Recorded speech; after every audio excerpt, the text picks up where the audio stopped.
Hi everyone, I'm Morgan Lirette.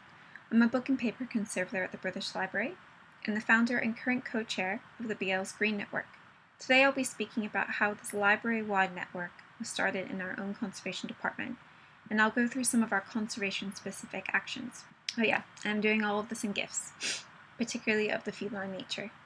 The Green Network is a staff network dedicated to action, pulling together our expertise to make the BL a more sustainable workplace and heritage institution. This all started last summer, stuck at home with no books to conserve. As an emerging conservator, I was kind of terrified. I was just coming up to my 1 year anniversary with the BL and really feeling some momentum in my bench work. Then lockdown hit.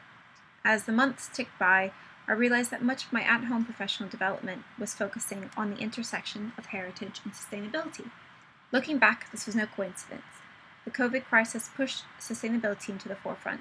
For me, I came to fully appreciate that conservation actually plays quite a big role in the makings of a sustainable gallery, library, museum, or archive. This isn't something I was ever taught in my training. I knew conservation was important for the object, obviously, but I was never taught to think critically about how our decisions and actions, our standards and practices affect the communities we serve and the environment. A growing anxiety washed over me, a work eco-anxiety. And it threw me for a minute, but then the conservator in me kicked in. Here's a problem, let's find a solution. I put together a list of ideas for simple actions we can do in the conservation studio. These ideas were recirculated from things I picked up in various webinars at the time. Things like recycling nitrile gloves, turning off our computer monitors, reorganizing materials cupboards. Like I said, simple and superficial ideas. And I say superficial not because these ideas are unimportant, but just that they're tackling really the most obvious sustainability issues in conservation. When I presented these ideas to my department, I was overwhelmed with a positive response. My colleagues were on board without any hesitation. I hadn't planned on starting a working group or much less a staff network, but a network we became. Very quickly, new members outside of conservation joined in, and with them came their ideas. So here I was, a baby conservator leading a team of highly respected colleagues, and I realized I needed a plan, and quick.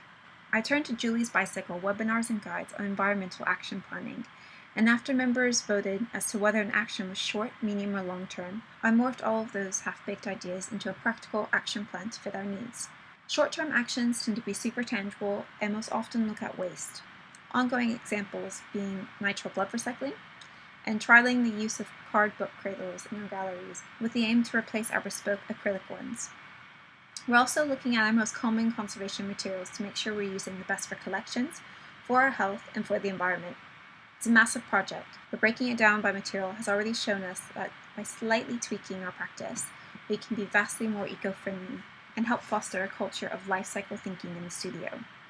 Graduating to the slightly less tangible with our medium-term actions, preventive conservation members have been finding ways we can be less restrictive with our environmental controls, thus more energy efficient and less carbon hungry. BL conservation and estates teams have been working together for years, decades even, to improve our energy efficiency. Now, with green-colored glasses, we're building on our current practices of seasonal and daily drifts by further reducing our reliance on air conditioning. This also includes widening set points and moving to passive exhibition cases where appropriate. And this equates to carbon savings in a big way. Going deeper into a more holistic view of conservation, long-term goals shift towards socially responsible conservation. The BL is first and foremost a working library. It's our responsibility in conservation, one we share with all BL colleagues, to facilitate accessibility to collections.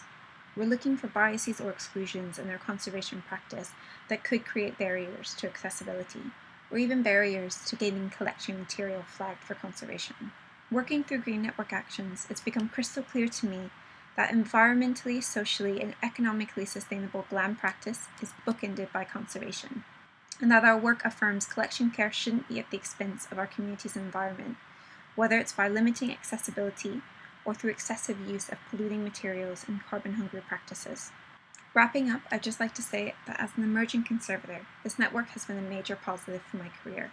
During those first months of lockdown, I was thinking, will my hand skills deteriorate? Will I have to start from scratch?